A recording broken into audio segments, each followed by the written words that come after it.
4-5 दिवसापासून आर्याचं आणि चिमूचं दोघींचं ठरलं होतं की आपल्याला कान टोचून घ्यायचे आहेत म्हणून. ते हुजूर असतात जे म्हणजे आपण खाली कान टोचलेलं असतं त्याच्यावरती एकदा परत टोचायचं होतं त्यांना.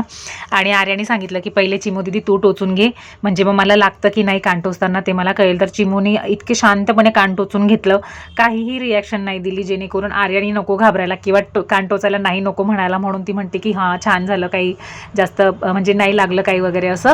आणि त्याच्यानंतर जे आहे आर्याचे कान टोचायला घेतले. आर्या तर इतकी मागे लागलेली होती ना कान टोचायला की म्हणजे कॉन्स्टंट 4-5 दिवस रडत होती की मला कान टोचायला घेऊन चल, कान टोचायला घेऊन चल. आणि फायनली जेव्हा घेऊन आलो ना तेव्हा इतका आरडाओरडा केला पोरीने, इतका आरडाओरडा केला म्हणजे एकदम जोरजोरात मम्मी मम्मी म्हणून ओरडायला लागली. विद्याताईंनी तिला जवळ घेतलेलं होतं जेणेकरून तिने अजून जास्त घाबरायला नको म्हणून.